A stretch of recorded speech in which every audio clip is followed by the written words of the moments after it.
आज हमारा विषय है खड़ी बोली हिंदी का विकास संक्षिप्त परिचय। वर्तमान में जिसे हिंदी कहा जाता है वह खड़ी बोली का ही विकसित रूप है। खड़ी का अर्थ है खरी अर्थात शुद्ध अथवा ठेठ हिंदी बोली। यद्यपि इसके वर्तमान मानक स्वरूप का विकास 19वीं शताब्दी में हुआ है, परंतु इसका आरंभिक रूप 10वीं सदी में ही दिखाई देने लगा था। 14वीं सदी के प्रारंभ में अमीर खुसरो ने खड़ी बोली में पहेलियाँ रचकर साहित्य लेखन का भी श्री गणेश कर दिया था। अतः हम अमीर खुसरो को खड़ी बोली हिंदी का जन्मदाता मान सकते हैं और वास्तविक अर्थ में माना भी जाता है। अमीर खुसरो खड़ी बोली के जन्मदाता माने जाते हैं। आगे हम इसी विकास क्रम को देखें तो खड़ी बोली के जो बीज हैं अर्थात जो शब्द हैं, खड़ी बोली के जो शब्द हम देखते हैं वो बीज स्वरूप में सिद्ध और नाथों की रचनाओं में हमें दिखाई पड़ते हैं। जैसे ही हम भारतेंदु युग में आते हैं, गद्य भाषा का जब बात होती है, गद्य भाषा का जब भी जिक्र किया जाता है, तब हम खड़ी बोली को ही प्रमुख रूप में प्रतिष्ठित पाते हैं। अर्थात भारतेंदु युग में जहाँ गद्य की भाषा थी वो खड़ी बोली थी, तो दूसरी ओर काव्य जगत में अभी भी ब्रज भाषा ही अपना अधिपत्य बनाए हुए थी, अर्थात ब्रज भाषा का ही एक अधिकार था। आगे हम जैसे खड़ी बोली के उद्भव और विकास को देखते हैं तो हम युगों के क्रम में भी देख सकते हैं। जैसे पहला हो सकता है भारतेंदु पूर्व युग।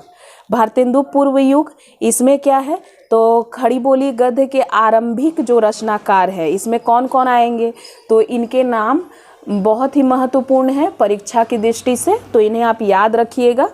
सदासुख लाल नियाज जिन्होंने सुख सागर की रचना की, ईसा अल्लाह खां ये रानी केतकी के कहानी के रचनाकार है, लल्लू लाल जी जो कि प्रेम सागर की रचना जिन्होंने की है, और सदल मिश्र जो नासिकेतोपाख्यान के रचनाकार है। तो 4 रचनाकारों के नाम आरंभिक रचनाओं में, खड़ी बोली की जब आरंभिक रचनाओं की बात होती है तब ये 4 रचनाकारों के नाम आते ही हैं। कौन कौन? सदासुख लाल नियाज, ईसा अल्लाह खां, लल्लू लाल जी व सदल मिश्र, और इनकी रचनाएं भी महत्वपूर्ण हैं। अगर आप इनकी रचनाओं के विषय में कुछ जानना चाहते हैं, अगर आप नोट से संबंधित बातें जानना चाहते हैं तो मैं इंस्टाग्राम में इसका PDF आपको प्रोवाइड करवा दूंगी। आगे के क्रम में हम देखते हैं कि क्या है खड़ी बोली के विकास क्रम में। देखिए तो फोर्ट विलियम कॉलेज की स्थापना होती है। कब होती है तो 10 जुलाई 1800। ये बहुत ही महत्वपूर्ण है परीक्षा की दृष्टि से। आपके आने वाले एग्ज़ाम में ये प्रश्न आ सकता है कि फोर्ट विलियम कॉलेज की स्थापना कब हुई, तो इसे आप ध्यान में रखिएगा कि फोर्ट विलियम कॉलेज की स्थापना 10 जुलाई 1800 ईस्वी में हुई थी। किन्होंने किया था तो तत्कालीन जो गवर्नर जनरल थे कौन थे? Lord Wellesley. लॉर्ड वेलेजली ने फोर्ट विलियम कॉलेज की स्थापना की थी। और इसके हिंदी विभाग के अध्यक्ष कौन है ये आपको याद होना चाहिए। हिंदी विभाग के अध्यक्ष है जॉन गिल क्राइस्ट। तो 2 महत्वपूर्ण बातें यहाँ हैं। फोर्ट विलियम कॉलेज की स्थापना, ठीक है, 10 जुलाई 1800 ईस्वी में, और किन्होंने स्थापित किया है तो लॉर्ड वेलेजली, हाँ, और इसके बाद हिंदी विभाग के अध्यक्ष कौन है तो जॉन गिल क्राइस्ट, हाँ। इसके आगे अब हम देखते हैं कि भारतेंदु युग, क्योंकि भारतेंदु पूर्व युग में हमने जान लिया 4 रचनाकार जो महत्वपूर्ण है उनके विषय में, और इसके साथ साथ फोर्ट विलियम कॉलेज के बारे में भी।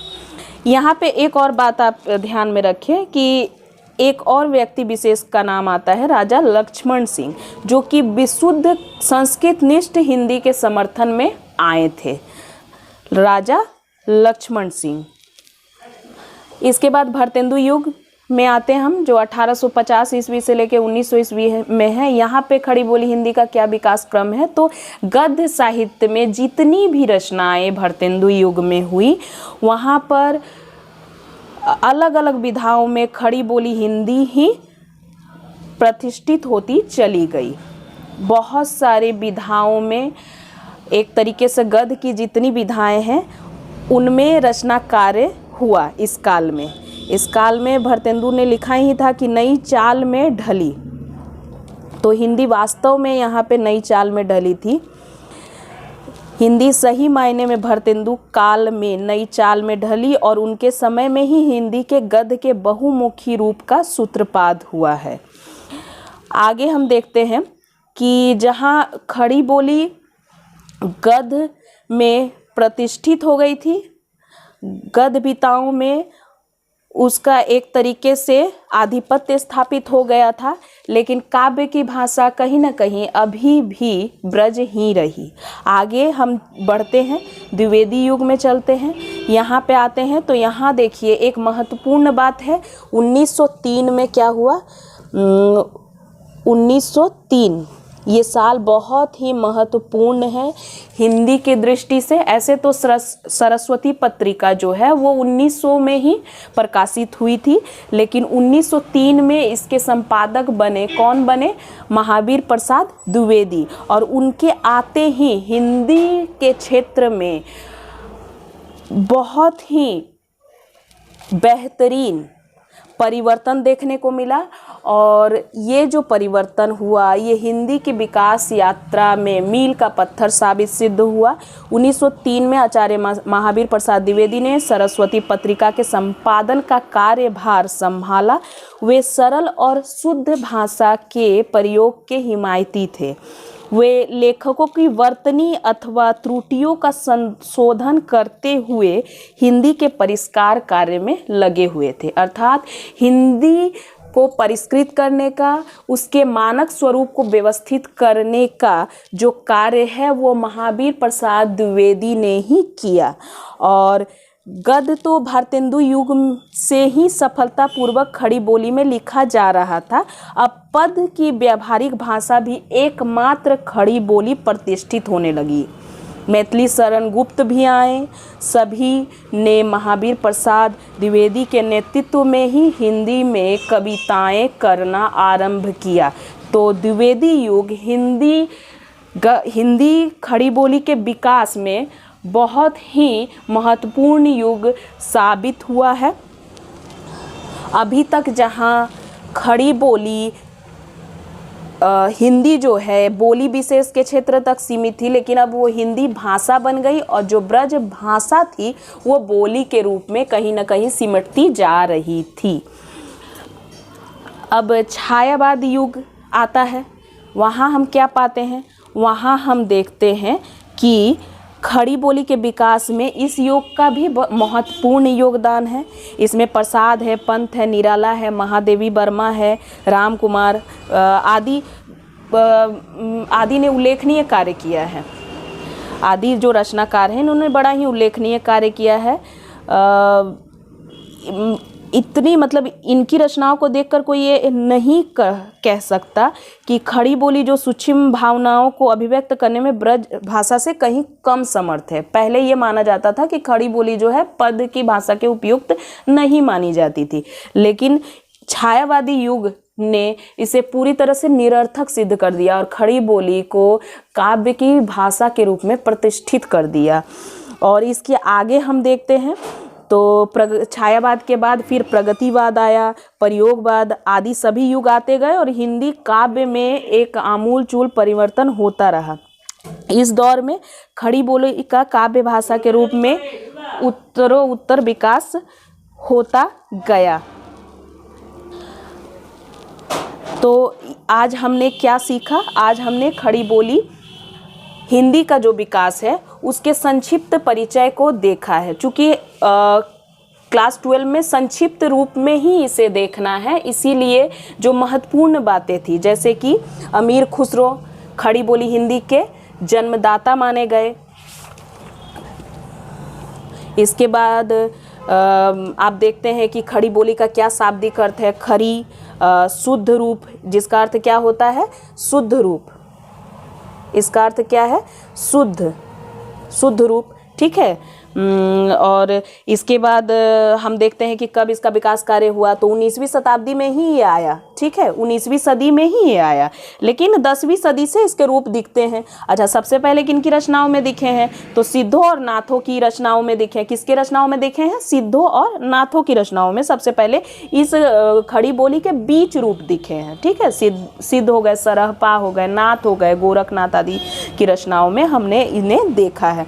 इसके बाद भारतेंदु पूर्व युग में जब हम गए तो फोर्ट विलियम कॉलेज है। ठीक है, वहाँ हम पाते हैं। उसकी स्थापना कब हुई, 10 जुलाई 1800 ईस्वी में। कौन, लॉर्ड बेलजली गवर्नर जनरल थे तत्कालीन, उन्होंने की है। क्यों की थी, स्वार्थ था यहाँ अंग्रेजों का। ठीक है, वो एक ऐसा समाज बनाना चाहते थे जो कि क्या हो, जो कि भले ही शक्ल रंग में भारतीय हो, लेकिन उसका दिमाग जो हो कैसा हो, दिमाग अंग्रेजों जैसा हो, क्योंकि गुलाम बनाए रखना था अंग्रेजों को। तो इतने विस्तृत रूप में हमें नहीं जाना है, क्योंकि सामने ही परीक्षा है, तो जो मुख्य बातें हैं उन्हें ही हम ध्यान में रखकर चलेंगे। और हिंदी विभाग के अध्यक्ष कौन थे, जॉन गिलक्राइस्ट।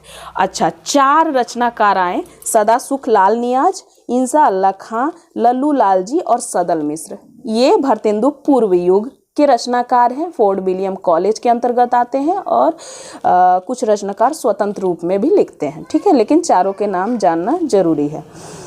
इसके बाद राजा लक्ष्मण सिंह एक हैं जो कि संस्कृत निष्ठ हिंदी के पक्षधर थे। वो उर्दू हिंदी को साथ में एक साथ नहीं मानना चाहते थे। वो चाहते थे हिंदी कैसी हो, संस्कृत निष्ठ है, संस्कृत से उसका जुड़ाव हो, संस्कृत निष्ठ हो वो।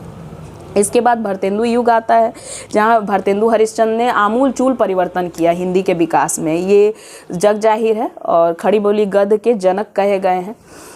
और इसके बाद द्विवेदी युग, महावीर प्रसाद द्विवेदी, हिंदी में शुद्धिकरण, संशोधन, उसे परिमार्जित करना, उसे मानक रूप प्रदान करने का कार्य द्विवेदी युग में महावीर प्रसाद द्विवेदी ने किया है। और छायावादी युग वो साहित्यिक रूप में हिंदी को प्रतिष्ठित करता है। और इसके बाद उत्तरोत्तर विकास होता है, प्रगतिवाद, प्रयोगवाद, और आज तक रचनाएं एक क्रम में जारी हैं। हिंदी की विकास यात्रा आज तक जारी है। धन्यवाद कक्षा को सुनने के लिए।